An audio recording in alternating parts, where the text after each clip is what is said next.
Seja bem-vindo aqui no Ciência da Bola, Fábio. Prazer ter você com a gente. Obrigado. A gente nem se conhecia pessoalmente, né? Tá se conhecendo já direto na live. Pois é. E assim, é um prazer ter você com a gente, né? Você tem um nome muito grande aí, importante na ciência do esporte no Brasil. Então, para falar sobre um tema que você já vem estudando, né? Preparação física, é um tema que muitas pessoas também têm dúvidas, algumas pessoas estudantes, outros já estão trabalhando na área.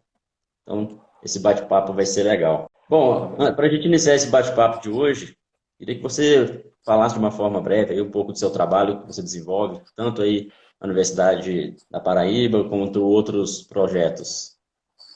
Tá certo. Bom, primeiro eu queria agradecer e desejar boa noite a todos, né? Acho que é sempre uma oportunidade, né? A gente poder falar sobre aquilo que a gente gosta e aquilo que a gente estuda. E fico bem contente de ter esse momento aqui para discutir com você e também para a gente se aprofundar, né, em alguns temas que eu sei que vão ser parte da nossa pauta durante essa hora que a gente vai poder conversar. Bom, atualmente, João Vitor, eu sou professor da Universidade Federal da Paraíba, né? Eu sou professor visitante aqui do programa de pós-graduação. Então faz 1 ano e meio, mais ou menos, que eu tô aqui em João Pessoa.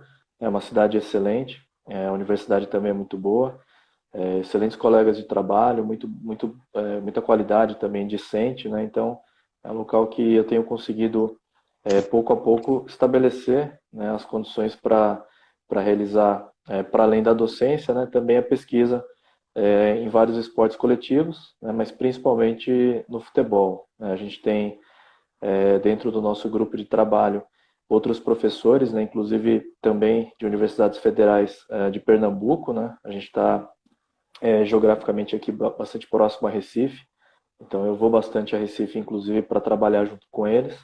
O professor Fabiano, o professor Rafael principalmente são meus pontos de apoio também lá. E a gente tem feito bastante esforços, né, para poder trazer, né, um pouco da ciência para o campo de atuação do profissional de futebol. E então tem sido uma experiência muito interessante, até porque Recife, né, em particular, João Pessoa também tem, né? Nós temos um clube de referência aqui em João Pessoa, nós temos uma relação já de trabalho de pesquisa com esse clube, mas a gente concentra hoje a maior parte dos nossos trabalhos científicos em Recife. Então, atualmente eu tenho essa atividade, né, dentro da universidade e também dentro dos clubes de futebol, no sentido de produzir, né, algum conhecimento a partir da própria prática que eles têm no dia a dia do campo, né? A gente não costuma fazer grandes alterações na rotina de trabalho desses jogadores, independentemente da categoria e sexo, né? Mas a ideia sempre é tentar entender um pouco melhor o que está acontecendo e às vezes a gente consegue, né, fazer alguma coisa mais experimental, mais uma mudança um pouco maior na rotina de trabalho deles. Excelente. É, a gente vê um crescimento muito grande da ciência no Brasil dentro do futebol, né, Fábio? Em comparação com outros países, a gente vê que tem muitas universidades, até faculdades particulares também, com um trabalho bem bacana em relação à pesquisa, e iniciando também a parceria com alguns clubes, algo que a gente não via no passado, né? Inclusive aqui no Instagram do Ciência da Bola, a gente busca tentar unir essas duas linhas, tanto a ciência quanto o pessoal que está na prática, né? Principalmente aqueles estudantes que estão na graduação, aquelas pessoas que estão ainda começando, para já ter um embasamento, conhecimento e se aproximar um pouco mais da ciência, que eu acho que é totalmente importante aliar o esporte com a ciência, que é algo que vai trazer benefícios para que o esporte seja cada vez melhor. E em relação a isso, parcerias de. Você disse que tem parceria aí com outras instituições em Recife, né? Vocês têm parcerias com clubes mesmo? Temos. Acho que tanto o Rafael quanto o Fabiano, né, eles também têm hoje já uma relação bem consolidada com alguns dos clubes, dos principais clubes lá em Recife. A minha principal relação hoje é com o Retrô, né, que é um dos clubes que está disputando atualmente lá a Série A1 do Campeonato Pernambucano. Eles têm uma excepcional estrutura, né, de treinamento, eles têm muitos campos, eles têm uma sala de força e condicionamento, e a gente vem encontrando cada vez mais, né, condições de explorar, né, essa parte científica. Então, eu vejo que tem realmente uma abertura maior hoje, né, por parte dos clubes. Aqui em João Pessoa também, na figura do Claudinho, que é o preparador físico aqui do Botafogo da Paraíba. A gente também tem tentado aproximar, né, o que a gente faz na universidade, seja na questão da avaliação, muitas vezes uma avaliação um pouco mais invasiva, que é necessária para eles, e também a gente tem tentado colaborar, né, em alguns projetos de pesquisa. Então tem aumentado, né, o que eu percebo, tem aumentado o número de clubes que têm interesse de integrar, né, esse conhecimento científico que está sendo produzido nas faculdades e nas universidades para dentro das suas práticas cotidianas, né? Eu vejo que eu comecei já faz um tempo nisso, né? Eu me lembro que talvez a questão de 10 anos a gente tinha uma dificuldade, né, de encontrar esse ponto de diálogo entre pesquisadores da universidade e os profissionais que atuam no campo, né? Eu via que havia uma resistência, acho que talvez de ambas as partes, né? Talvez por não se conhecerem muito bem e serem realmente culturas muito diferentes. E eu vejo que nos últimos anos, né, tem havido uma mudança grande cultural. Eu acho que isso parte dos dois lados, né? A universidade reconhece no campo uma grande riqueza de informação que pode ser explorada no bom sentido, né, no sentido científico, que pode ser transformada em conhecimento. E, no mesmo sentido, eu acho que os profissionais lá do campo têm cada vez mais se sentindo à vontade com o conhecimento científico e têm até incentivado, né, a entrada de profissionais que estão na universidade para que possam realizar pesquisas e possam fazer intervenções, sempre no sentido de encontrar, né, formas cada vez mais eficientes para se treinar, né, os métodos mais eficazes, aqueles que realmente trazem resultado para diferentes objetivos que a gente vai encontrar, para diferentes categorias de idade, para diferentes níveis de competição também, né? Claro que a gente sabe que o tipo de pesquisa que atinge, por exemplo, um atleta do profissional não necessariamente atinge o atleta da categoria de base. Então a gente tem que procurar também, dentro da especificidade de cada categoria de idade, de cada nível competitivo, endereçar questões científicas adequadas e relevantes. Isso acho que tem aumentado realmente a abertura, né, dos clubes, dos profissionais para esse tipo de diálogo. Então eu vejo que a gente vive um bom momento de interação entre a universidade e os clubes de futebol. Isso é ótimo porque é uma via de mão dupla, né? Ao mesmo tempo que a ciência contribui para o desenvolvimento da modalidade, né? Para os clubes se desenvolverem, como você disse, em qualquer idade, não só no profissional, mas também no desenvolvimento de talentos ali nas categorias de base. Para as universidades, para as faculdades, para os pesquisadores, é interessante também ter ali o material para estar pesquisando, né? Aplicando e ao mesmo tempo pesquisando, descobrindo aí novas tendências, novas técnicas, novas metodologias. E em relação a isso, Fábio, os clubes hoje estão dando abertura, mas mais voltado para a preparação física e fisiologia, ou você também vê outras áreas que a ciência está ingressando nos clubes? Não, não, eu acho que todas as áreas, né? Eu acho que os clubes também já têm percebido, né, que o que se produz na universidade não se restringe à preparação física, né? Eu, particularmente, estou envolvido hoje com pesquisa mais relacionada à fisiologia e à preparação física, mas eu vejo colegas de universidade e também de outras universidades que aqui no Brasil realizam pesquisas de altíssima complexidade, pesquisas altamente relevantes para a solução de problemas práticos e que não dizem respeito praticamente à questão física, né? Eles têm uma vertente mais para técnica, para tática, para psicologia do esporte.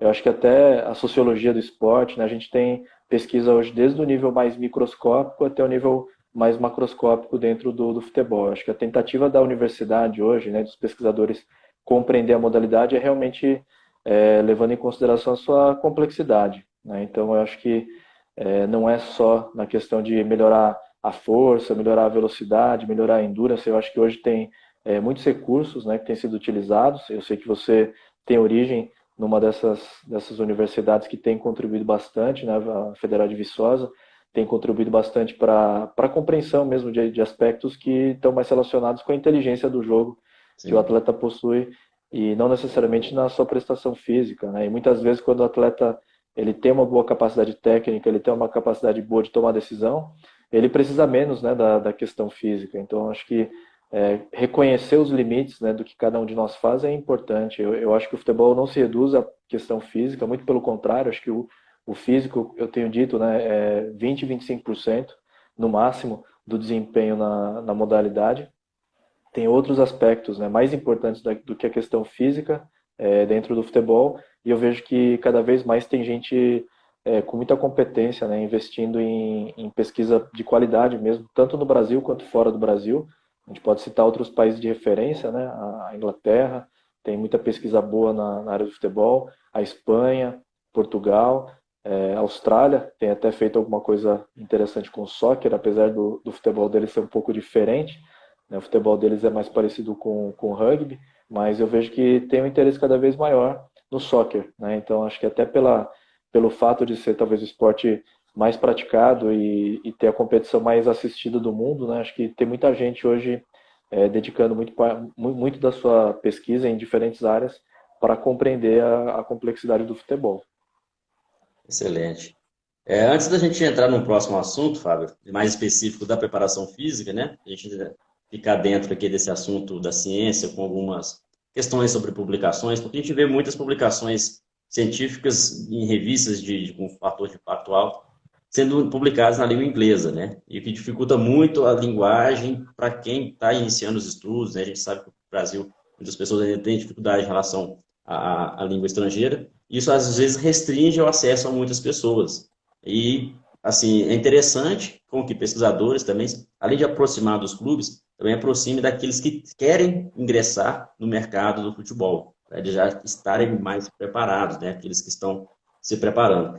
Então, aqui tem até um livro que foi colaboração sua, né, com o professor Erson Musi, um livro voltado para futsal, né, preparação física para futsal, pro futsal. Uhum. É um livro muito bacana e com uma linguagem muito acessível, né, uma linguagem, além de estar em português, lógico, tem a versão inglesa, mas uma linguagem que não é uma linguagem robusta, e você acha que realmente é um caminho interessante, além de publicação de livros, também lives como essa, algum um acesso à tecnologia, né, tanto YouTube, Instagram, Facebook. Você acha que é uma tendência para que aproxime mais dessas pessoas? Não, com certeza, né? Eu acho que o artigo científico, né, da forma como ele é publicado, na língua inglesa, com aquela estrutura formal, né? Ter uma introdução, ter os Sim. métodos, ter resultado, discussão, Dados análise estatísticos. estatística que não é algo que todo mundo domina. Aquilo é um tipo de literatura muito voltada para quem está produzindo a pesquisa, né? Então, a gente, claro que incentiva e cada vez mais, né, acho que como professores universitários, como formadores de opinião, a gente tem que tentar motivar as pessoas, né, os profissionais da nossa área, a cada vez mais ler na língua inglesa, porque a vantagem de que ler a língua inglesa é que se o artigo foi publicado hoje, né, eu literalmente consigo ter acesso àquele material hoje e consigo consumir aquele conhecimento e consigo aplicá-lo, né? Então, a minha velocidade na transformação do conhecimento científico para o conhecimento prático e para a intervenção é muito mais rápida. Mas a gente reconhece também, claro, que não é todo mundo, né, que tem facilidade, não é só com a língua, né? Eu acho que com a própria nomenclatura, com a própria linguagem que a gente utiliza na pesquisa científica, e aí eu acho que é cada vez mais comum, e acho que a gente tem que incentivar essas práticas, né? Transformar esse conhecimento em outras formas de transmissão. Então, fazer uma live, por exemplo, como essa, é uma forma de transmitir o conhecimento. Pegar a literatura científica predominantemente em inglês, tentar filtrar aquela informação e transformar num texto em português, seja para livro, seja para um site, né? Eu acho que todas são iniciativas louváveis, né? A gente tem que realmente incentivar, né, os pesquisadores, os professores e os profissionais a fazerem cada vez mais isso, e inclusive também a partir de cursos de formação, né? Acho que tem muito curso bom e sério sendo ofertado não só no Brasil, em vários lugares do mundo, mas quando a gente fala da língua portuguesa, acho que Portugal e Brasil produzem muita coisa interessante na forma de cursos, na forma de lives, na forma de web, né? E eu acho que isso tem realmente ajudado, né, a gente a chegar para mais gente e conseguir levar esse conhecimento, né? Se um artigo científico a gente publica, né, a gente vai ter 5, 6 grupos no mundo que vão ler e realmente vão analisar aquele artigo de uma forma um pouco mais crítica. Quando a gente traz essa informação e coloca numa live, coloca numa aula, a gente tem potencial de alcançar centenas e até às vezes milhares de pessoas com aquela mesma informação, mas de uma forma um pouco mais aplicada, né? Um pouco mais útil para quem vai utilizar. Então, eu acho que esse exercício tem que ser sempre incentivado, né, entre todos nós. Concordo também, porque realmente, conforme o mundo vai evoluindo, as formas de comunicação estão cada vez mais facilitadas, né? Então, cada vez a gente expandir e conseguir encontrar diversos canais, com certeza a informação vai chegar de uma forma bem precisa para quem realmente precisa fazer alguma mudança na prática, né? Bom, estou vendo aqui algumas perguntas, Fábio, mas antes disso, até tem algumas perguntas relacionadas, né? Vamos falar dessa questão, dessa pausa no esporte mundial, né? Principalmente para campeonatos que já estavam em andamento, botado aqui para o futebol brasileiro, também futebol europeu e outros países. Alguns atletas já no alto rendimento físico, vamos dizer assim, já no nível máximo ali, quase no final da temporada, que é no caso da Europa. No Brasil estava iniciando a temporada de janeiro, fevereiro, março, algumas equipes já se preparando ali para competições mais importantes, como Brasileirão, Libertadores. E com essa pausa, como que fica a questão do possível retorno? A gente não sabe se retorna em maio, em junho, julho. Para os atletas, na questão física, fisiológica, vai sentir muito, né? E aí é um desafio muito grande que os preparadores físicos vão ter, tanto atletas de alto rendimento como até atletas de categoria de base. Às vezes a criança, o aluno ali de uma escola ou de um clube de base também não está praticando atividade física. E como que você vê esse cenário e essa volta, esse retorno?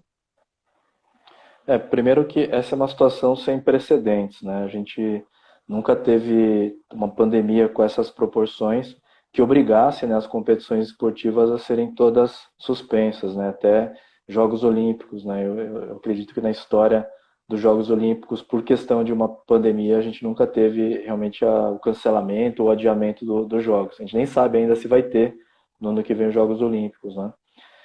Então tudo isso é muito novo, né? Acho que tanto as federações, né, as confederações esportivas no geral, os clubes, está todo mundo sofrendo muito até em função de uma expectativa, né? Porque acho que em função da falta da previsão do retorno, tem clube que já liberou para férias, tem clube que muitas vezes já está dispensando, né, alguns jogadores até para serem negociados.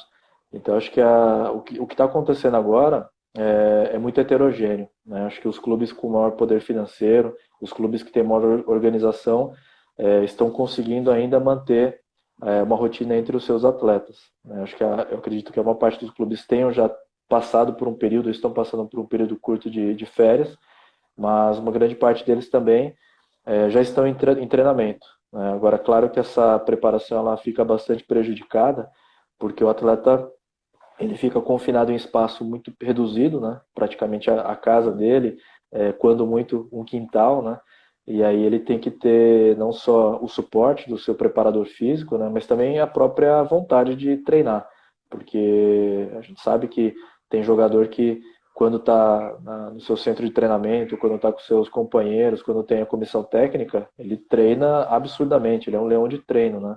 Mas quando ele não tem a supervisão, ele não tem alguém que está acompanhando aquela sessão de treino, muitas vezes a qualidade é muito menor. E é claro, né, nesse período a gente não consegue expor, né, os jogadores ao principal estímulo deles, que é jogo, né? Você pode Sim. até, e deve, né, na verdade, criar uma rotina de manutenção do condicionamento físico, né? Acho que já tem alguns pesquisadores, eu conheço alguns, o Rodrigo Aquino, por exemplo, é um que está se dedicando a falar um pouco sobre isso e também escrever um pouco sobre isso nesse período.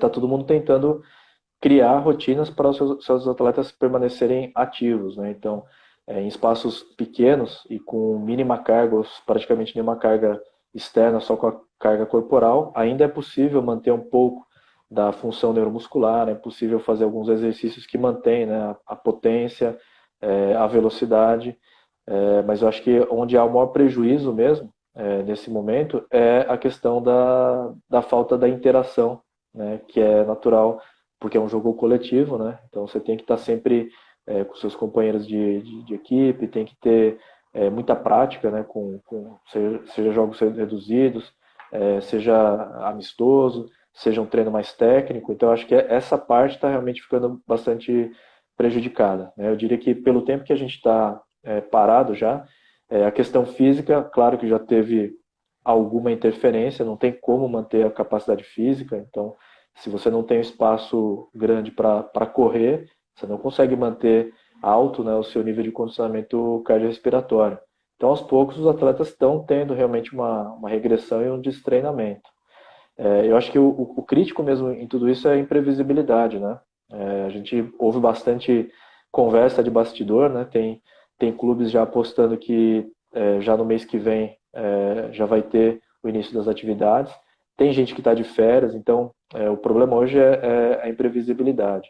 Agora, assumindo, né, que ou em maio, ou em junho, ou em julho até, a gente não sabe, vai ter o retorno das atividades, eu vejo que tem que haver um planejamento muito grande para o tempo de retorno, porque a primeira consequência lógica, né, dessa interrupção é que as equipes vão sofrer com um calendário mais apertado. Eles vão jogar mais, eles vão se expor mais a jogos durante uma semana. Vai ter semana talvez que alguns times joguem 3 vezes, né? E aí isso cria uma situação que a gente chama de calendário congestionado. E aí como é que o atleta vai se submeter, ele vai conseguir aguentar, né, um calendário congestionado se ele não teve uma boa Exato. pré-temporada novamente, né? Então acho que a consequência natural vai ter que se planejar um período para uma pré-temporada, ainda que curta, e quando os jogos começarem, né, eu acho que vai ter que ter um cuidado bastante grande, né, em relação aos jogadores, aos atletas, porque a probabilidade de lesões, a probabilidade de overreaching, a probabilidade de fadiga, nesse caso vai ser maior.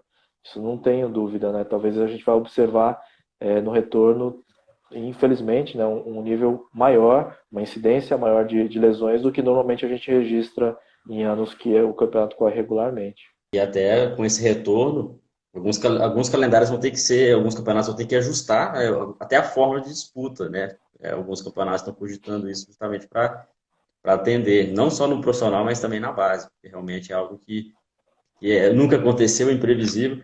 E ainda tem um perigo da questão de atletas que contraíram o vírus. Não sei se tem atletas de alto nível no futebol brasileiro, não tenho notícias se contraiu o vírus, mas alguns atletas na Europa, por exemplo, a gente tem notícias, né? Embora seja atletas novos, não estão na zona de risco, né?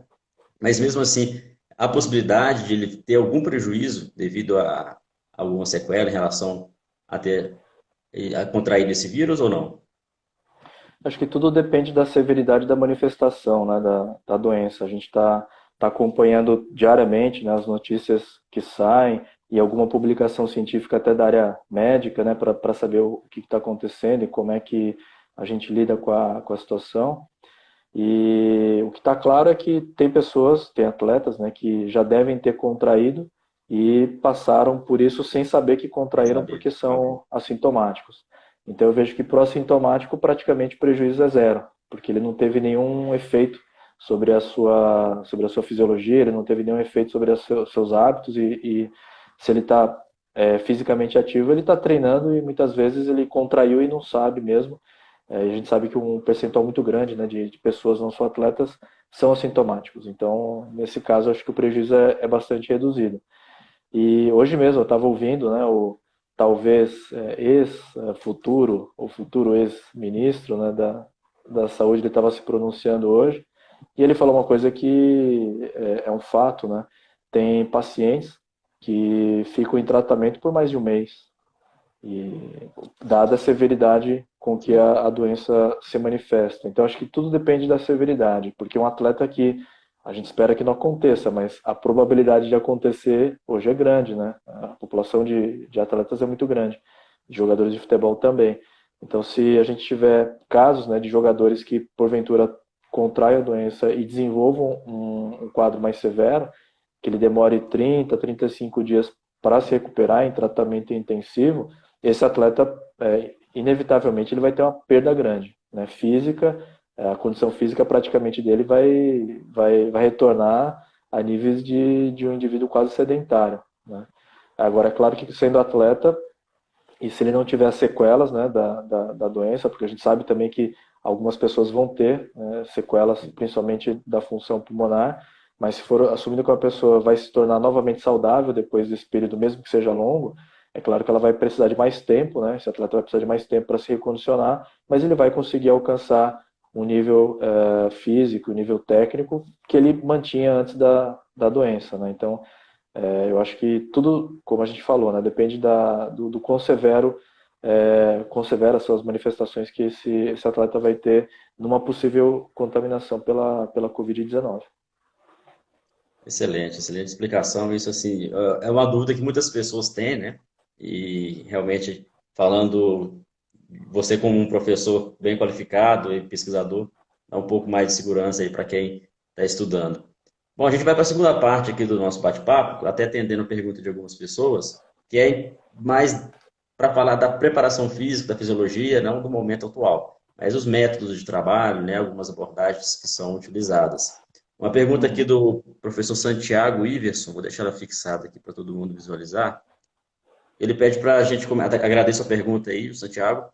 Ele pede para comentar um pouco sobre a relação da preparação física no futebol e a diferença da abordagem analítica e abordagem sistêmica. A gente vê muito essa discussão em relação à formação, principalmente na base, né, que o analítico muitas vezes é criticado, mas, por outro lado, a abordagem sistêmica por si só também muitas pessoas criticam em relação justamente à demanda física, onde não é bem atendida. Outras pessoas também falam muito de treinos físicos isolados, ou seja, sem bola, em treinos individualizados em muitos momentos. Como que você vê essa relação entre analítico e abordagem sistêmica na preparação física? Eu acho que esse é um tema até que você também pode dar uma opinião bem balizada, né? Mas assim, vou dar uma opinião com base no que eu leio, no que eu estudo e também na experiência de observação mesmo, né? Das equipes, né? De futebol.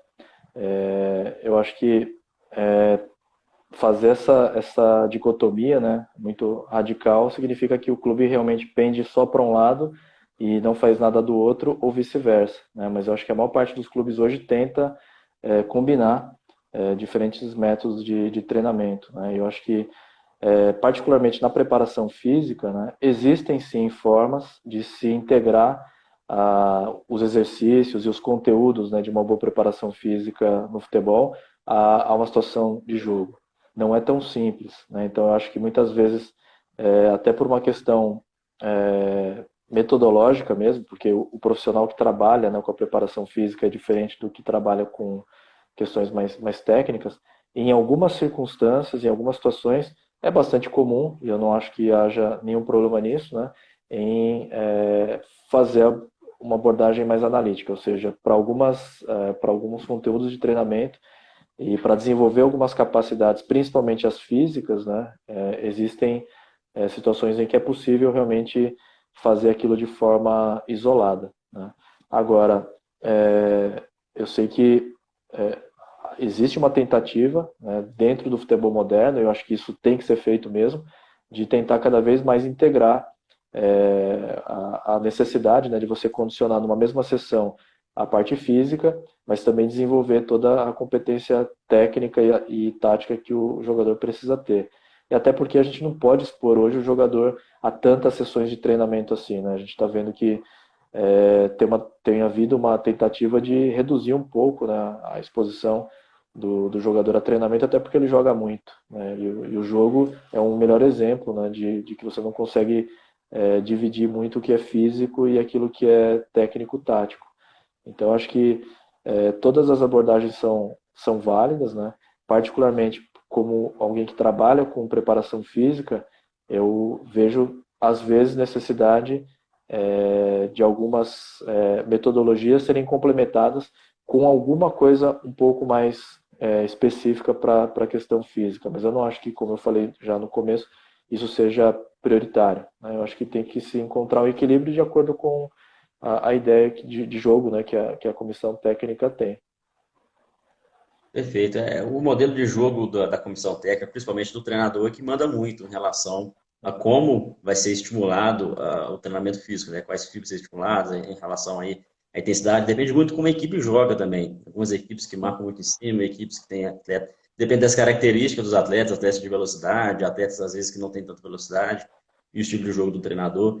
E realmente, nas categorias de base, a gente vê que a preocupação ainda não deve ser o desenvolvimento de algumas aptidões, seja Uhum. mais o desenvolvimento mesmo de habilidades coordenativas.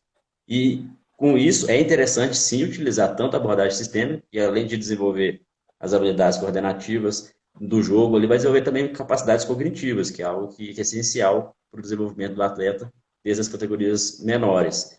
Mas também não pode deixar de lado, né, alguns conceitos analíticos que também podem ser utilizados em momentos cruciais e potenciais para corrigir algum movimento que o atleta ainda não sabe, não aprendeu. Mas é o que eu sempre falo em relação a isso, de a gente tentar usar um ou outro. O interessante é aplicar um método que seja benéfico para a situação. Não existe um melhor que o outro, né?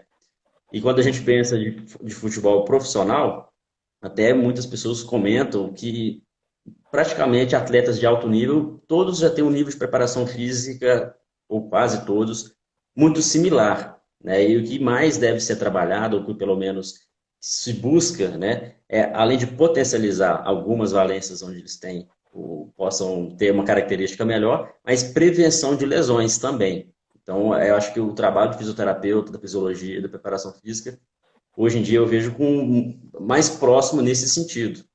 É isso mesmo? Você concorda?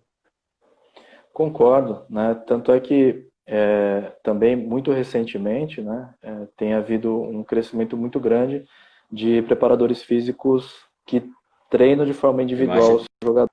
E eu vejo que esse papel desse profissional é hoje extremamente relevante, né? Eu acho que esse é um profissional que, quando dialoga bem com o clube, com os profissionais do clube, né, ele consegue realmente complementar o trabalho, porque é certo, né, que por mais que você tente elaborar muito bem os seus conteúdos do treino, por mais que você consiga dar um treino analítico ou um treino mais sistêmico, você muitas vezes não consegue tirar todas as deficiências, né, ou fortalecer todas as questões que são relevantes para um atleta, principalmente do ponto de vista físico, somente com as sessões que são realizadas dentro do clube. Então, muitas vezes esse profissional ele observa bastante o que acontece na rotina desse jogador, como é que ele treina no clube, quais são as demandas que esse jogador vai ter, né, para se apresentar bem numa partida, e isso é desenvolvido de forma separada. Esse jogador, além do treino que ele faz no clube, né, ele tem muitas vezes um treinador individual que tenta melhorar a qualidade de movimento, que tenta melhorar a mobilidade, que tenta melhorar aspectos que muitas vezes quando você está com 30, 40 jogadores você não consegue identificar tão claramente.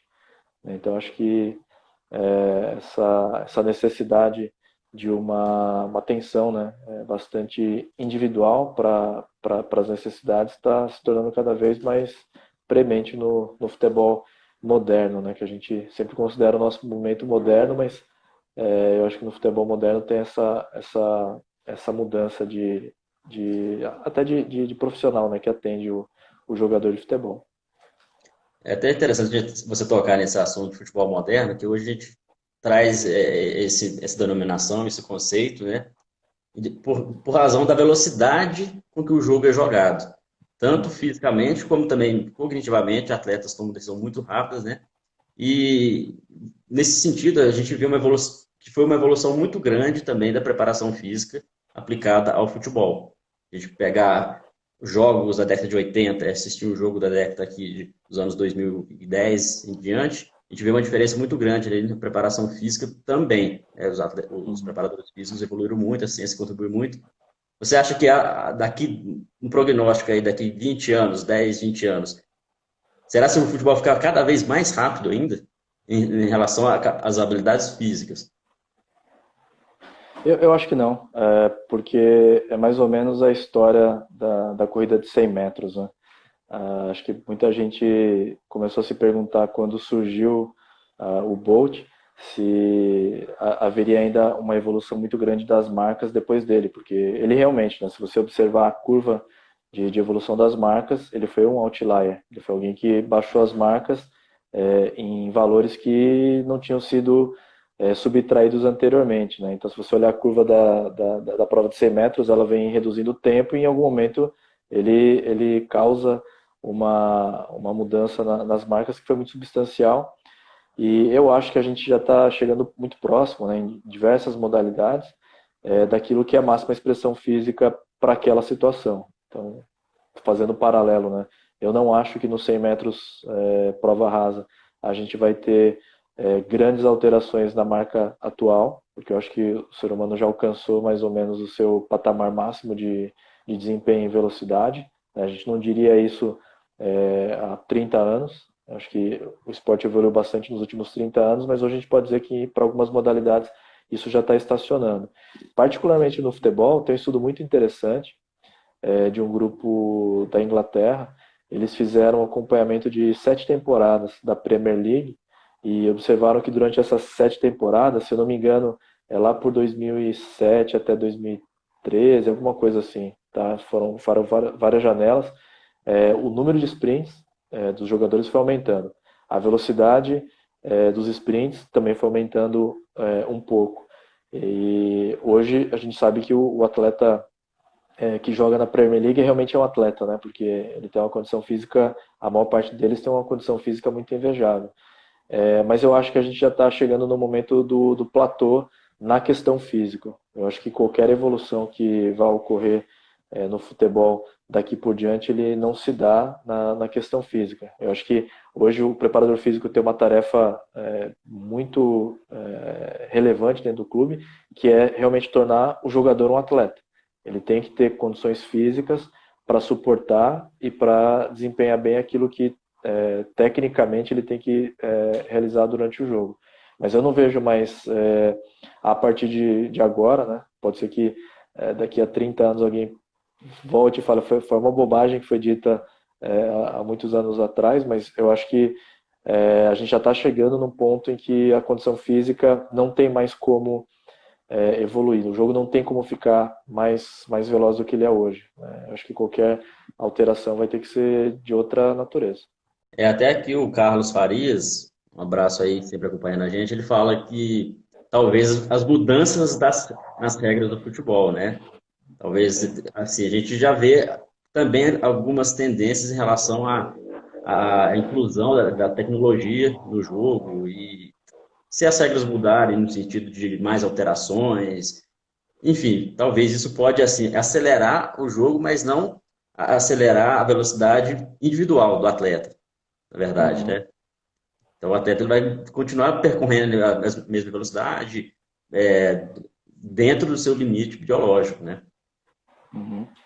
O que eu vi até recentemente era uma especulação sobre a mudança do impedimento, da linha de impedimento ser diferente, né? Porque se você considerar, por exemplo, a parte que fica mais para trás do corpo, tipo o teu calcanhar, e essa ser considerada a linha, então você pode avançar em relação você pode ter o tronco à frente do tronco do teu adversário. Essa que é a mudança que está sendo proposta.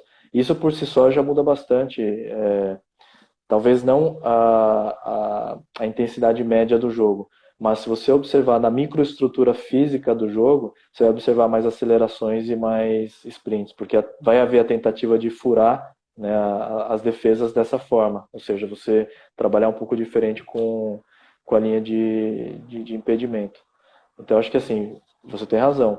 Alterações hoje na regra, por exemplo, aumento do número de substituições, ou alteração na regra do impedimento, podem ainda causar um aumento na velocidade do jogo, né? Mas eu não acredito que talvez isso seja acompanhado por um aumento na capacidade física dos jogadores. Eu acho que os jogadores já Individual. têm a capacidade física para fazer isso. é que as regras não permitem e tem os constraints, né, do jogo. Então, ninguém vai jogar futebol correndo no seu máximo o tempo inteiro, isso é impossível. Então, acho que o quanto que ele se dedica fisicamente ao jogo tem muito a ver com as regras mesmo, e com os constraints táticos que você tem no jogo. Então, acho que as alterações viriam somente realmente por mudança de regra ou por uma mudança realmente na forma de se jogar o futebol, que também não vejo muita probabilidade para isso acontecer, né? Então, acho que a gente tá alcançando um platô já na condição física. Excelente. Então, mesmo evitar lesões, né? Prevenção de lesões. As pesquisas vêm com uma tendência ou algo emergente voltado para esse sentido na prevenção de lesões, ou algo que está sendo tão emergente não só no Brasil, mas no mundo em relação à preparação física, Fábio? Então, essa pergunta é muito boa, né? Porque tem uma discussão que vem acontecendo na área. Então, a gente tem discutido, por exemplo, a questão do exercício de flexão nórdica, né? Será que o exercício de flexão nórdica ele realmente previne lesões em jogadores de futebol? A evidência científica diz que sim. Tá? A evidência científica mostra que é possível diminuir o número de lesões em até 50%, que é um valor, né, além de ser estatisticamente significante, na prática é muito relevante. Então isso tem sido observado, tá? Se você pegar um elenco de 30 jogadores, se 15 fizerem flexão nórdica como parte da sua estratégia de prevenção de lesão e os outros 15 não fizerem, parece, né, que você pode ter ao longo do tempo, na incidência do número de lesões, principalmente das lesões dos flexores de joelho, né, dos isquiotibiais, você vai ter um número menor no grupo que performa esse exercício durante as suas sessões de treino. Né? E até vou ter no final do mês, né, hoje eu vou divulgar um pouco, eu vou ter uma fala sobre isso mesmo, sobre as questões relacionadas à prevenção de lesão utilizando a flexão nórdica. E o que está surgindo, eu acho que de novidade, e talvez um dia venha a ser um consenso, é que o exercício de flexão nórdica é bastante interessante pelas características dele, não é um exercício excêntrico, porque o que acontece na lesão? Acontece que um alongamento excessivo, né, dos fascículos quando você está gerando muita tensão. E é isso que faz com que você tenha eventuais rompimentos. E isso geralmente acontece em algumas fases específicas do sprint. Tá? Então, a flexão nórdica, o que ela faz? Ela protege o músculo porque deixa ele mais forte e faz com que ele alcance comprimentos de fascículo maior. Então, gerando tensão também no comprimento maior. Esse é o segredo da flexão nórdica. Mas o que tem sido observado é que se você olhar para a estrutura do músculo, né, a arquitetura muscular, hipertrofia muscular, você vai ver que a flexão nórdica não necessariamente tem um efeito benéfico sobre todas as porções do músculo dos isquiotibiais. E aí já tem outras propostas metodológicas para você complementar, né, esse treinamento de flexão nórdica com outros tipos de exercício, com outros tipos de contração, mas ainda mantendo a essência da contração excêntrica, para você ter um efeito protetor maior. Tá? Então, também acho que é por aí, né? Acho que é talvez uma evolução que a gente ainda pode ter no futebol, essa eu ainda acredito que a gente não chegou no platô, é a prevenção do número de lesões. A gente ainda tem, né, um número razoavelmente grande de eventos a cada 1.000 horas de prática de futebol. Então, eu acho que a gente ainda tem espaço para mitigar as lesões dentro do futebol. Claro, não zerar, é impossível zerar a lesão no futebol, mesmo que a gente excluir aquelas de contato, pensar só naquelas que são não traumáticas, ainda assim, né, não tem como zerar, porque todo mundo que faz exercício pode estar sujeito a uma lesão. Mas eu vejo que hoje tem já uma corrente, um número de autores dedicado ao tema, né? Posso destacar o Luiz Soares Arrones, que é da Espanha.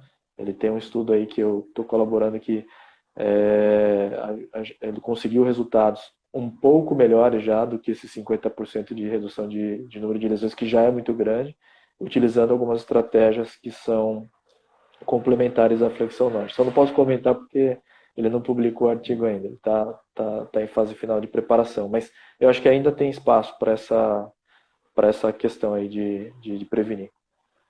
Até porque para os clubes é um prejuízo muito grande. Para o atleta também, né? Que às vezes ele está num alto nível mesmo ali, uma boa fase, e a lesão pode atrapalhar esse processo. E para os clubes também é interessante, porque o clube investe em determinados atletas que são caros em muitos momentos, e lesões que muitas das vezes são lesões que são sem contato, né? Então isso aí pode ser realmente muito benéfico. É isso que é importante, né? Por isso que é importante a gente sempre estar do lado da ciência para o esporte. Muita gente ainda nega essa questão por ser linguagens diferentes, mas cada vez mais quem está no mundo do futebol realmente deve valorizar demais o que vem sendo trabalhado na ciência.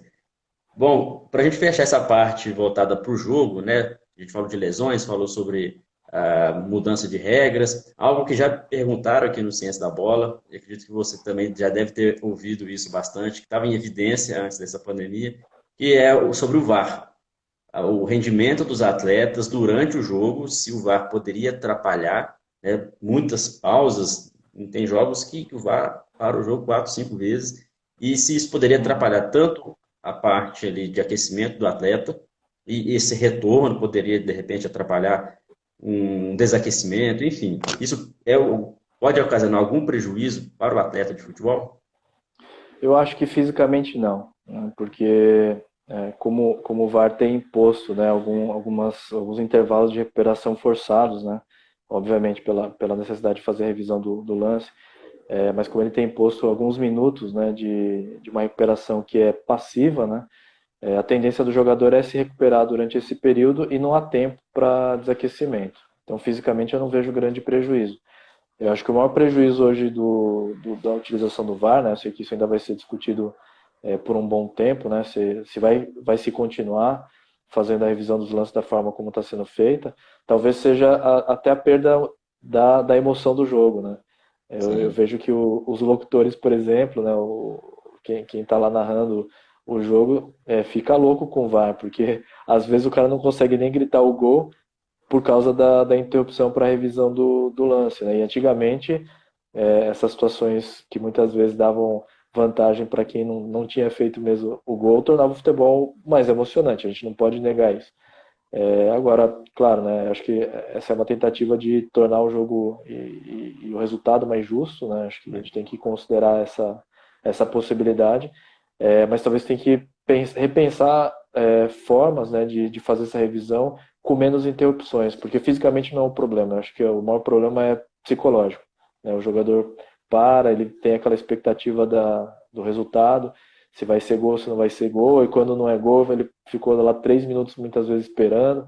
Então acho que o objetivo, talvez, que tem que ser colocado é de diminuir o tempo de revisão e que a revisão seja inequívoca mesmo, né? Porque muitas vezes a gente ainda fica em dúvida depois que vê o VAR. Então você vai ter que ter o VAR do VAR, aí começa a perder graça o jogo, né? Mas acho que fisicamente não vejo prejuízo não no emprego do VAR. Até porque é algo recente, né? Então, tudo que acontece uma mudança, algo que é recente, no início realmente gera aí alguns problemas. Eu acredito que se manter, né, essa regra do VAR durante um bom tempo aí, acredito que vai ser bem diminuído o tempo de pausa. Bom, estou vendo aqui, Fábio, algumas perguntas. Vamos tentar ler algumas aqui. A gente tem mais o quê? Mais uns 5 minutinhos aqui para a gente conversar. O tempo passa rápido aí quando o papo tá bom. Vou selecionar uma aqui do Johnny, deixar ela aqui fixada. Como seria no clube que você tem acesso sobre a preparação física planejada na semana? Como seria o dia a dia? Então, no caso aí seria uma periodização, se é microciclo, macrociclo, como que é a periodização que vocês trabalham? Tá, essa é uma questão interessante, né? Porque recentemente eu participei de um evento profissional e científico do futebol, e aí até me fizeram essa pergunta, né? Parecida com essa, não exatamente essa pergunta, mas até em relação à periodização, né? Eu acho que no sentido estrito da palavra, poucos profissionais de futebol têm condições de aplicar modelos, pelo menos aqueles que a gente chama de mais clássicos de periodização. Tá? Então isso cria um desafio realmente muito grande, porque não tendo teoricamente um plano maior, né, um esquema que você tem que seguir, quando você vai montar uma semana de atividades, aquilo tem que fazer sentido naquele momento da preparação, né? Se você está pré-temporada, claro que a característica de uma semana de treino não é igual à da competição, mas eu acho que o que muda bastante é, primeiro, predominância do treino físico, né? Se você está em fase competitiva, a exposição a treinamento físico necessariamente é menor, então acho que não é só nos clubes que a gente acaba tendo mais proximidade e observando, acho que no geral, né? Durante a competição, necessariamente o volume de treino físico tá reduzido. E às vezes até o volume de treino com bola está reduzido, porque você tem muitos jogos, então você não tem condição de estar no campo para fazer esse treino, porque ou você está viajando, ou você está descansando, ou você está jogando, e aí eu acho que a grande sacada, né, do preparador físico é encontrar naquela semana, seja ela pré-temporada, onde isso é mais fácil, seja durante a temporada competitiva, o espaço onde ele pode encaixar algumas atividades, e essas atividades muitas vezes não são de longa duração. Então a gente tem algumas estratégias de treinamento mesmo, de condicionamento, de algumas características como força, velocidade, potência, que em 10 minutos você consegue encaixar numa sessão de treino. Então, talvez hoje, muito mais do que pensar em grandes esquemas, né, de periodização, de curvas, né, que muitas vezes não são aplicáveis na rotina do futebol, é o preparador físico conhecer, né, quais são os métodos que funcionam e conhecer os métodos que podem ser aplicados com baixo volume e baixa exposição. Ou seja, como é que eu posso, se eu tenho aqui 15 minutos de aquecimento para uma sessão principal com bola, como é que eu posso colocar alguma atividade que possa melhorar, né, a condição física do jogador e ainda assim ativar o jogador para aquela atividade principal.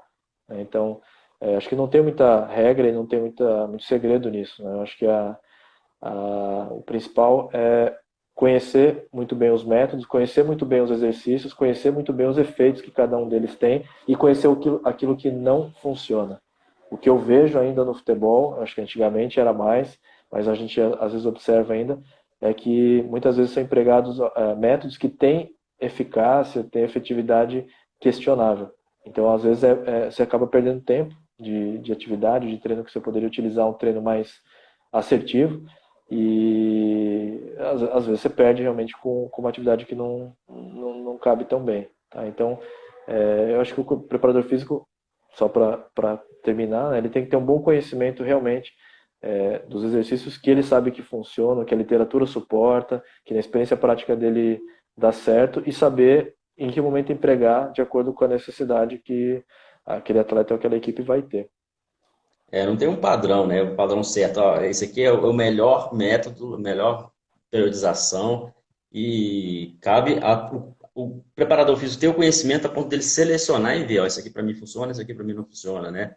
E cada vez mais interessante também o preparador físico entender mais do jogo de futebol, porque a comissão técnica hoje, a gente vê nos clubes de alto nível, que exige mesmo com que o trabalho seja feito de forma interdisciplinar.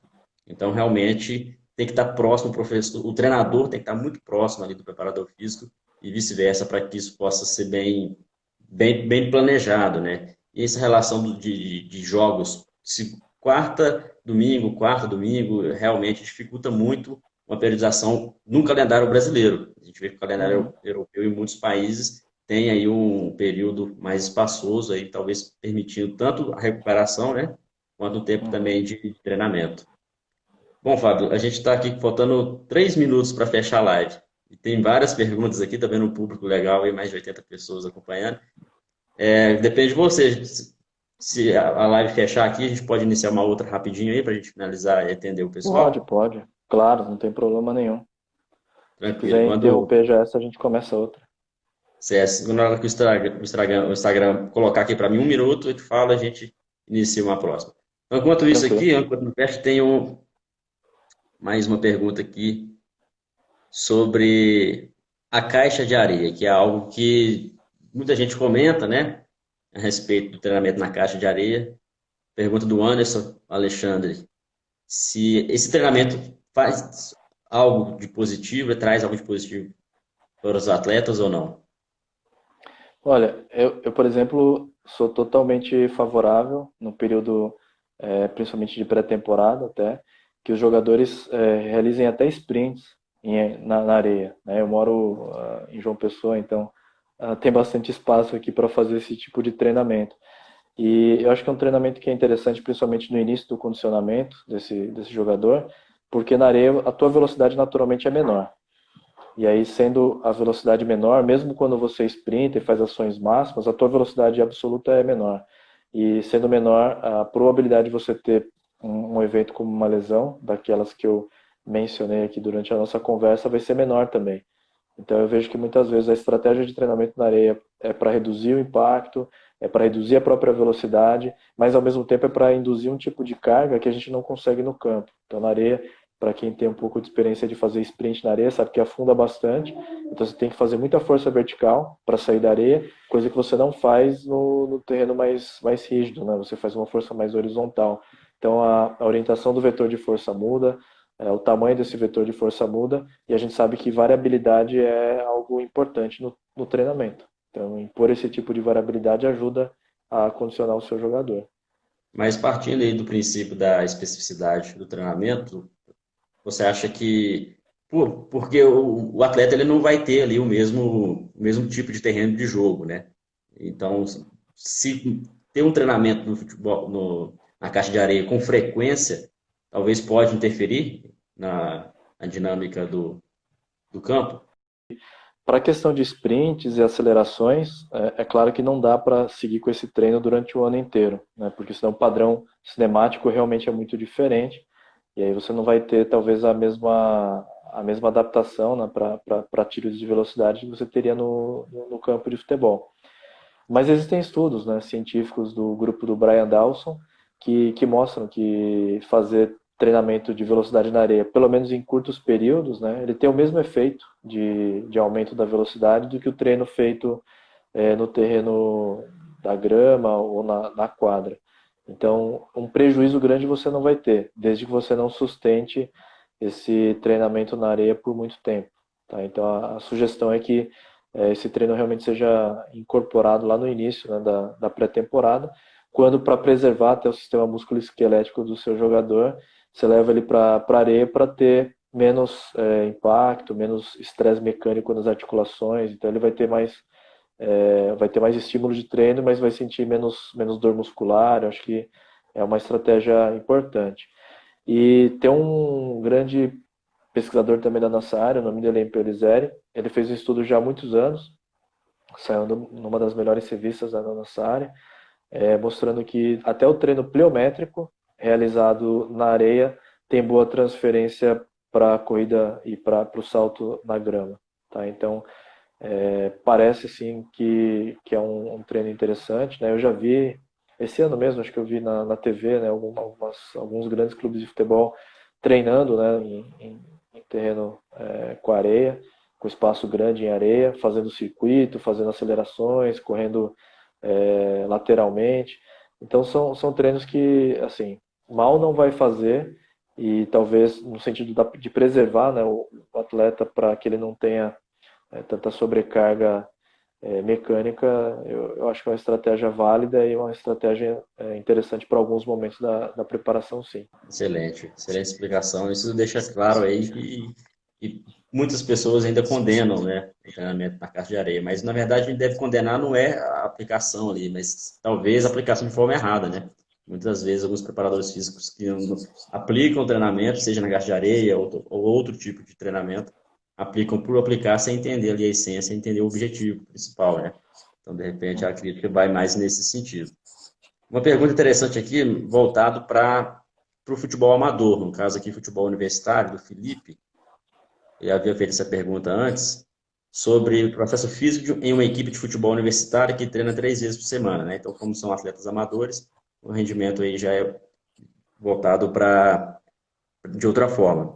Aí ele fala aqui, considerando a rotina dos alunos e o tempo de treino que ele tem, se é interessante utilizar a demanda física ainda em todos os treinos, como é somente 3 vezes, né? Ou outras demandas. Acho que quando o atleta tem pouco tempo para treinar, no caso o esporte universitário é um exemplo, a maior parte das sessões de treino vão ser necessariamente técnicas e táticas, né? Você não vai ter muito espaço para preparação física. E aí acho que até se enquadra no que eu tinha comentado anteriormente, né? Existem vários exercícios, né? Vou dar alguns exemplos, né? Exercício pliométrico, exercícios de mudança de direção em distância curta. São exercícios que têm bastante efeito, né, sobre as principais capacidades de jogadores de futebol, ainda que não sejam no altíssimo nível, mas tem um efeito grande, só que eles não consomem muito tempo da sessão de treino e, mais importante, né, não são treinos que causam um grande grau de fadiga muscular. Então você pode, durante a sua rotina de aquecimento, realizar treinamento pliométrico, realizar treinamento de tiros curtos de velocidade com aceleração, realizar muitas vezes, né, algum treino resistido, por exemplo, usando colete, ou usando alguma resistência externa como elástico, e logo depois desse aquecimento com algum elemento de preparação física, você já pode ir direto para o treino técnico, né, e tático, sem ter grandes prejuízos, porque você não acumula muita fadiga.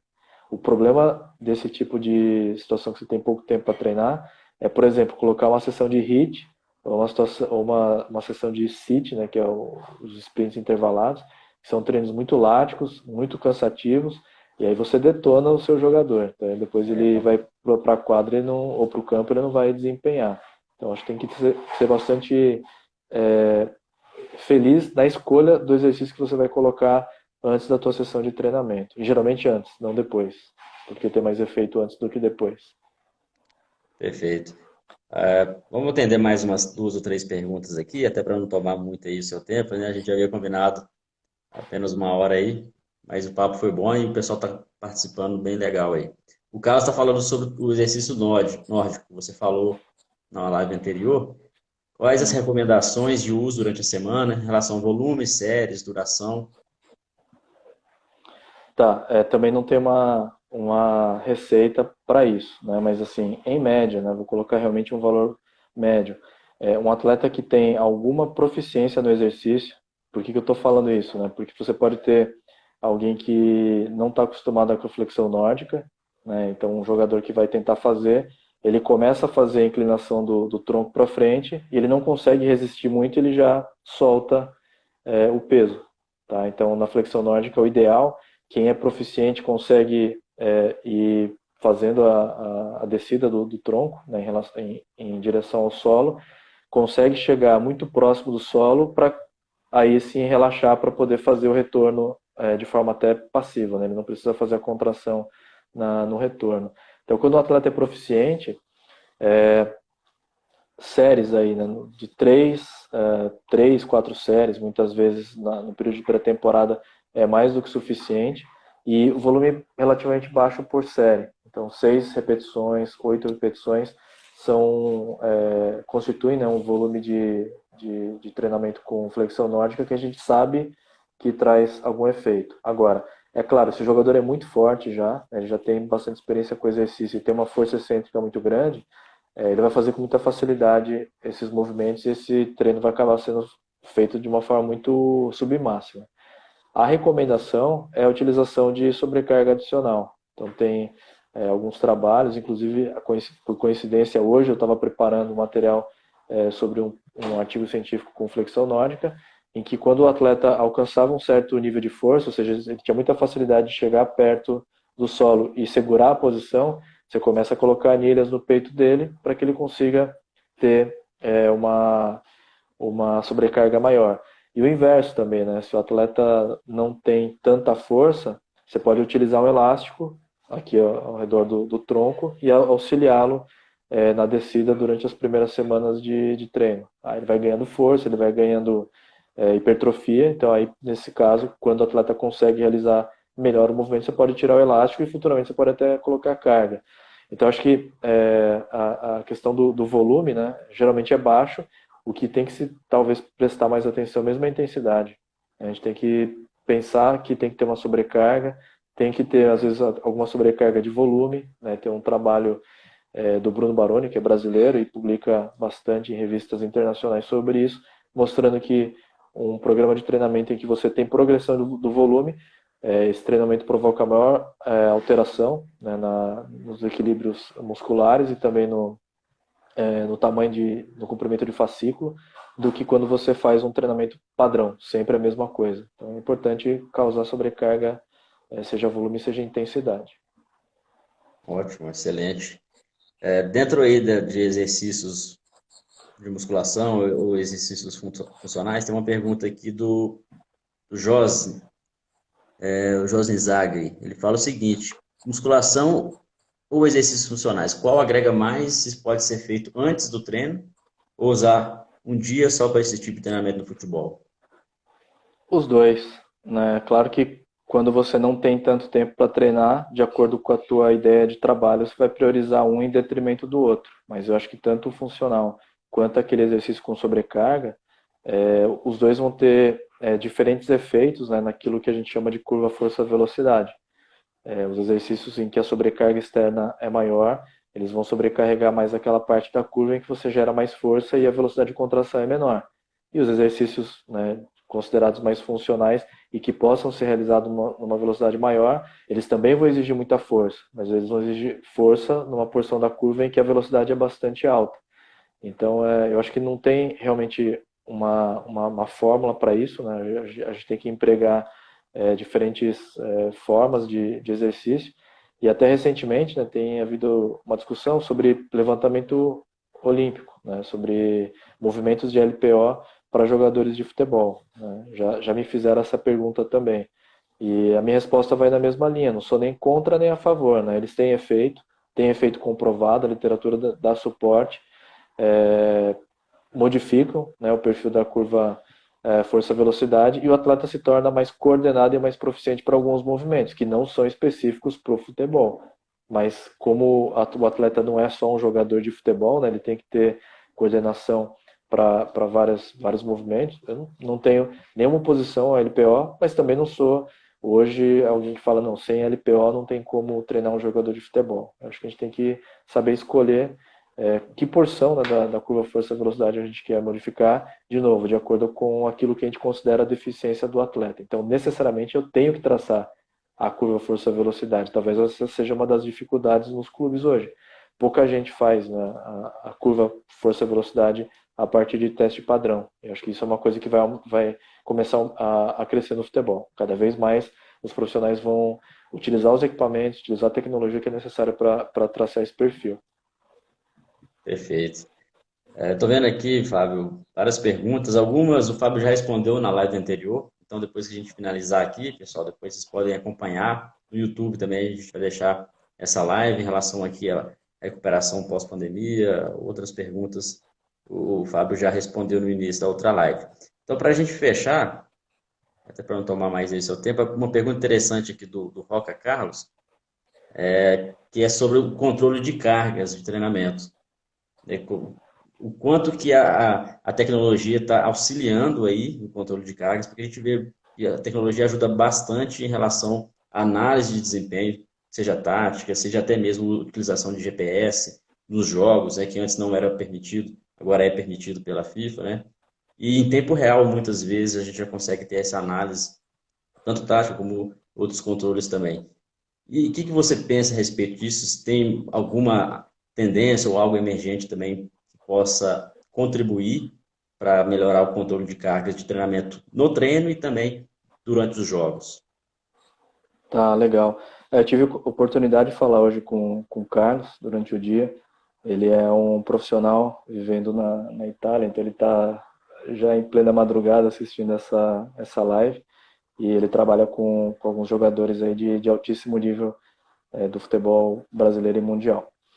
E a pergunta é bem interessante, porque eu até acredito, né, que algumas dessas tecnologias que esses microsensores, né, que têm sido utilizados dentro de dispositivos GPS, por exemplo, eles têm auxiliado em muito a integração do treinamento físico e do treinamento técnico, ou você considerar qual é a demanda física do teu treino mais técnico-tático, né? Porque o preparador físico tende a achar que a preparação física é só quando ele está fazendo analítico, e na verdade não é. Quando ele está no campo fazendo um treinamento com bola, aquilo é muito físico. Só que a gente antes não tinha acesso a isso. E eu acho que a utilização desses microsensores, né? Eu tenho trabalhado com pesquisas utilizando uma marca específica que é bem interessante, porque eles têm o acelerômetro dentro, tem como detectar não só distâncias percorridas, mas também a aceleração do centro de massa, e além disso, tem dispositivos hoje que fazem a localização do jogador de forma posicional mesmo, em relação aos seus companheiros durante um treino com bola. Então, de novo, né, acho que esses dispositivos têm ajudado a preencher lacunas tanto para o treinador quanto para o preparador físico. É o mesmo treino, é a mesma sessão, é o mesmo dispositivo, mas você usa variáveis diferentes para cada uma das suas aplicações. Né? Acho que isso é uma das evoluções que a tecnologia tem permitido hoje no futebol, né? A gente compreender melhor a sobrecarga e as questões posicionais de jogo. E além disso, né, particularmente assim, no treinamento neuromuscular, eu tenho feito até algumas lives e fiz algumas aulas sobre isso nos últimos dias. A gente trabalha bastante com uma abordagem chamada treinamento baseado em velocidade. E o treinamento baseado em velocidade é um tipo de treino resistido em que você tem que medir a velocidade da barra que você está movendo. E esses dispositivos hoje te dão resposta em tempo real. Então você está fazendo o seu levantamento, tem um visor, você está olhando lá a velocidade que você está gerando, você tem velocidades alvo, você tem percentuais de redução de velocidade que você quer causar naquela sessão de treino, que não vai até a falha concêntrica. Então eu vejo que hoje esses dispositivos têm realmente revolucionado a prática esportiva, principalmente no sentido de racionalizar cargas, para você não exceder aquilo que, se você entrar naquela reserva, você não tem ganho, muito pelo contrário, você pode ter prejuízo. Então acho que a gente está começando a entender onde é que ficam esses limites e como é que esses dispositivos conversam com a gente, seja preparador físico, seja treinador. Então eu sou bastante adepto esse avanço, né, da tecnologia sobre o futebol. É interessante que não só para os clubes de alto nível, clubes de ponta que têm um poder aquisitivo maior, mas talvez até mesmo para futebol amador, categoria de base, clubes menores, né? Acaba que essa tecnologia ela vai se tornando acessível, né? Você, por exemplo, aconselha ou indica algo que muitos profissionais aqui, acredito que estejam trabalhando na base, então tem uma limitação financeira do próprio clube ou da própria escola, algo que possa auxiliar, uma ferramenta que possa auxiliar no controle de carga, que seja bem viável? A gente tem hoje alguns cardiofrequencímetros que já vêm com dispositivo de GPS, que não são tão caros quanto os próprios equipamentos GPS, para controle, né, por exemplo, da sessão de treinamento resistido. Né? Já existem aplicativos super baratos, né, que você instala e aí você filma a execução do exercício pelo teu atleta e você faz as estimativas de velocidade. É claro que, né, essas respostas elas não vêm em tempo real, você não consegue fazer repetições consecutivas, tem algumas limitações, mas assim, eu acho que para o esporte amador ou para o nível de competição um pouco menos elevado, em que existem restrições financeiras, já existem recursos hoje que permitem, né, que você tenha estimativas mínimas, mas acuradas, né, do grau de sobrecarga, principalmente carga externa. Se a gente pensar em carga interna, é mais simples ainda, né? O principal instrumento hoje para medição de carga interna é a percepção de esforço. Se você souber usar apropriadamente a escala de Borg, que não é tão simples quanto a gente acha que você tem lá uma boa estimativa da tua carga de treino. Então eu vejo que hoje, praticamente, né, com o smartphone e com algumas escalas que podem estar, inclusive, já instaladas no seu smartphone, você consegue fazer uma boa parte das tarefas. É claro que, como você falou, né, se a gente está falando de um clube de altíssimo nível, de uma seleção nacional, os dispositivos são diferentes, né, os recursos são diferentes, tem que ter mais funcionalidade, tem que ter mais precisão, muitas vezes, na medida, mas hoje tem do 8 a 80, né? A gente tem recursos realmente bem acessíveis e até recursos mais avançados e mais caros. Tudo depende do quanto você quer investir nisso. Perfeito. Fábio, eu vou até desativar aqui os comentários. Agradeço o pessoal que fez perguntas aí. Para a gente fechar, queria que você passasse aí uma mensagem, porque até vi uma pergunta na outra live sobre quem quer seguir na área tanto da ciência, da preparação física, Uhum. fisiologia, quanto na área prática mesmo, atuar em clube, ser preparador físico, ser fisiologista, se são caminhos similares, se todos têm que passar ali por uma universidade, fazer uma pós-graduação, ou não necessariamente, né? Mas acredito que o que você vai falar é que os dois caminhos precisam estudar bastante, né? E é Sim. algo que, para se tornar um bom profissional em qualquer área, tem que estudar bastante sobre aquilo, inclusive atrelar o conhecimento científico. Então, para quem está acompanhando a gente, já é preparador físico e quer alcançar voos maiores, né? Ou para quem está ainda iniciando os estudos, quais conselhos você dá? Eu acho que como a gente começou essa live falando sobre a aproximação da ciência, né, com a prática esportiva e particularmente no futebol. Isso é verdadeiro, né, a ciência está chegando mais fortemente hoje dentro do campo. Então eu vejo que os profissionais, né, da nova geração, né, não da minha geração, mas da sua geração até dos que vão vir, eu acho que sempre tem que ter uma boa preparação universitária, né, tem que fazer um bom curso de graduação na educação física, caso queira trabalhar como treinador, preparador físico, caso queira trabalhar como analista de desempenho e assim por diante. Pode ter o caminho das especializações, né? O Brasil hoje, felizmente, tem excelentes cursos de especialização em diferentes áreas destinadas ao futebol. Pode seguir para o mestrado, porque muitas vezes o profissional acha que o mestrado é só para dar aula em universidade. E a gente está vendo cada vez mais que muitos mestres e muitos doutores, além, né, da carreira universitária, também eles têm voltado a sua atenção e o seu interesse para a solução de problemas práticos, porque quem passa, né, pela experiência de ficar anos lendo trabalhos, preparando artigos, se comunicando, né, com a comunidade, muitas vezes tem também a capacidade de pegar essa ferramenta e trazer para a solução de problemas dentro do campo de futebol. Então eu vejo que esse caminho também é válido. Eu acho que não é necessário fazer mestrado nem fazer doutorado, é necessário fazer uma boa graduação e é necessário ter uma boa formação científica. Tem que estudar bastante. Saber a língua inglesa hoje é muito desejável, né? Eu diria que logo, logo, né, acho que muitos empregadores na nossa área, mesmo trabalhando no Brasil, vão exigir proficiência em língua inglesa porque você sabe que quem lê bem inglês e consegue interpretar dados científicos consegue inovar mais rapidamente. Então, acho que o caminho sempre é estudar, independentemente do trajeto, né, que você vai percorrer, tem que ter muito tempo de dedicação estudando, tem que ter muito tempo de dedicação conversando com profissionais, tendo a experiência de aprender com quem já está praticando, quem já está fazendo, né? Mas fundamentalmente é obter conhecimento. Perfeito. Fábio, agradeço imensamente a sua participação. A gente tinha programado uma live de uma hora só, mas o tempo foi curto e realmente foi enriquecedor para quem acompanhou essa live e também para quem vai acompanhar depois a reprise, né?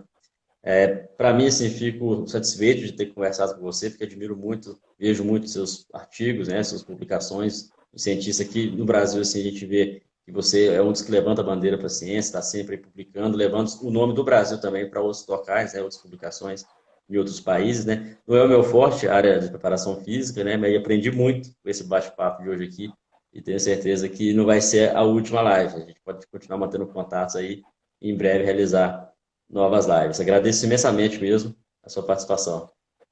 Obrigado, boa noite e até a próxima. Obrigado mesmo.